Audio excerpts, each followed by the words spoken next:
But I was interested in that in a very particular way, because you see, the people in Auschwitz who were the guards, they were ordinary people. And that meant that ordinary people can do that. And that meant I could do it. And so I wanted to figure out just exactly what that meant. And so I did figure out what that meant. You know, Jung said that the human shadow stretches all the way down to hell. And that's exactly right. It's really directly true. And so I realized that when I was writing Maps of Meaning, after some experiences I had also visited is more the accurate term, but I worked for this strange psychologist in Edmonton who was the prison psychologist at the Edmonton Maximum Security Prison. And I went out there a few times and observed the convicts and started thinking about what motivated them too. And, you know, I had a revelation not long after that about atrocity. And the revelation was, because I didn't think I was capable of doing such a thing, but I thought about it a long time and I realized I was bloody fully capable of it. And so then I started to puzzle out, given the human capacity to do that, and maybe even to revel in it, maybe even to enjoy it, what can possibly be done? And you know, people often perform that sort of atrocity under the guise of ideological commitment. Well, I'm persecuting the Jews because I'm actually a really good guy. Here's what I want. Here's my good intentions.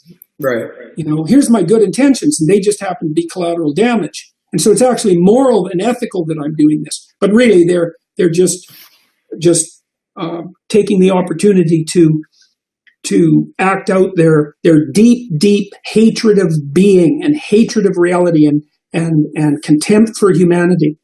Well, I wrote Maps of Meaning in an attempt to understand that motivation and to determine what people could do so that if the opportunity arose once again, each individual would not choose to be an Auschwitz camp guard. So what do you think, and I would welcome everyone, we'll put the link to it. Yeah. What do you think is the best way to extricate yourself from that type of thinking? What's the best way to insulate yourself so that when the day comes and you are faced with some horrific choice, that you don't jump in with the collective and, you know, the Nazi guards, of course, the phrase that they always said was, well, I was just following orders, but orders allowed them to do, you know, absolutely horrific things. So what can we all do to make sure that as the choices come to us, whatever they may be, that we don't do the horrible thing?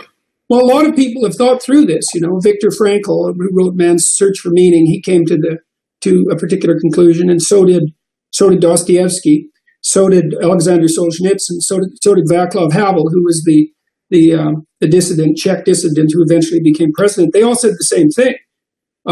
Those systems exist because people lie. And the way you fight them is you don't lie. You don't lie about anything ever. And so that's what you do. And you think, well, how can that make a difference? Well, Solzhenitsyn wrote the Gulag Archipelago in the 1970s, and he detailed the transformation of the Marxist philosophical doctrine into the murderous legislation that killed perhaps 50 million people in the Soviet Union between 1919 and 1959. Said the entire society was pervaded by lies. Well, 1/3 of the people were government informers. You could never say anything that you believe to be true. And it doesn't start by people directly lying. It starts by people muffling themselves because there are certain things you can no longer say. Mm-hmm. And you demolish your character, you weaken your character through sins of omission, and you get weak. And as soon as you're weak, people can manipulate you like mad.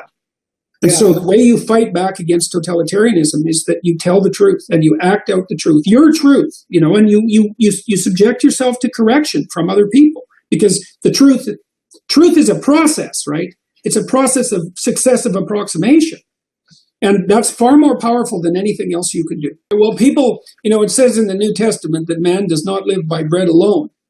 And that's a technical commentary on the utility of the truth. The truth is, you could say, spiritual food. And I use that metaphor purposefully.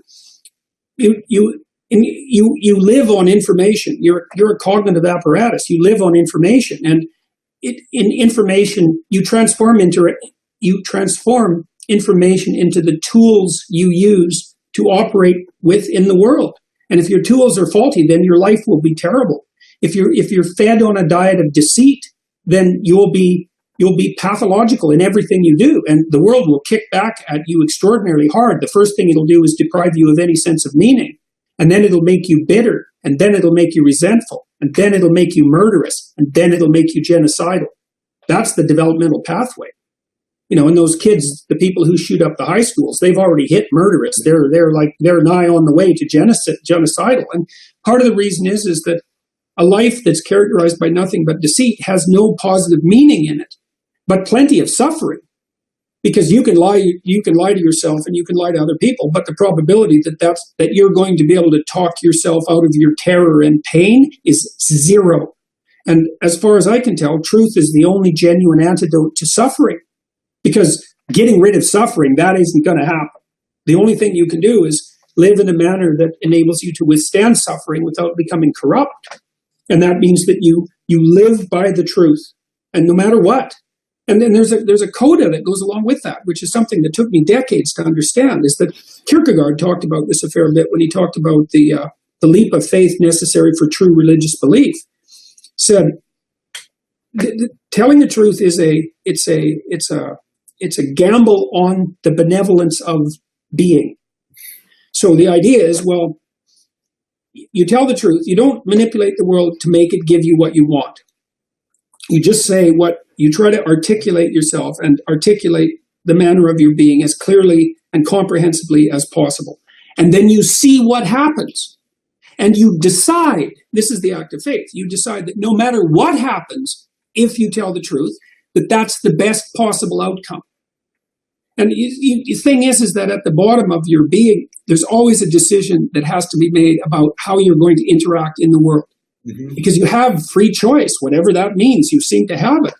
And so you have to make a decision about how it is that you're going to act in the world. And you act in truth if you can. That's the pathway out of the kind of misery that makes people bitter and far worse than bitter. So what do you think? This will be the final question. Yeah. What do you think is the best way to, if for all the people that are watching this right now, that understand this, that hear you, that understand the passion, that want to live that way too, how can they get involved in this process? Is it simply just doing? I can tell you. Yeah. I can tell you. All right. So most of your viewers will have watched Pinocchio. Probably. There's a scene in Pinocchio where Geppetto wishes on a star. Right. And what it means is he lifts up his eyes beyond the horizon to something transcendent, to something ultimate, because that's what a star is. It's part of the eternity of the night sky. And so he lifts his eyes up above his daily concerns and he says, what I want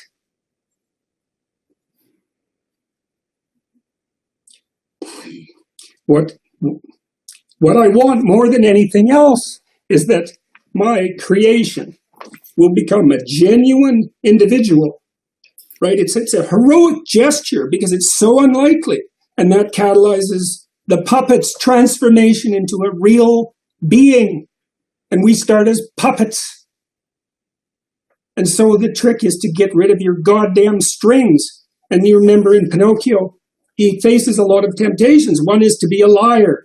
The other is to be a neurotic victim. That's how he ends up in Pleasure Island, where he just about gets sold into the salt mines, turns into a braying jackass and sold to the salt mines because it's run by authoritarians.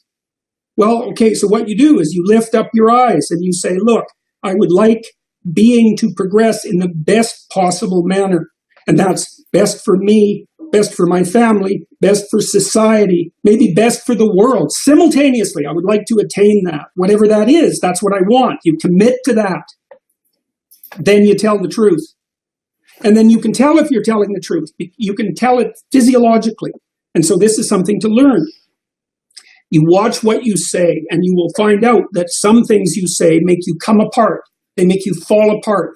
And you can feel it. It's physiologically. It's centered in your solar plexus. It's a feeling of chaotic weakness and dissolution. It's a sense of self-betrayal. And then if you tell the truth, that pulls you together and strengthens you. And so you can learn to feel when your words are accurately articulating yourself. And then you practice that. And that makes you into the sort of person that won't be an Auschwitz guard, that won't play ideological games, that won't sacrifice other people to their expediency. And that's what you have to do. And that's really the core idea in Western civilization, is to build yourself into a forthright individual who's capable of telling the truth and capable of bearing the responsibilities of citizenry. And that's what people have to do.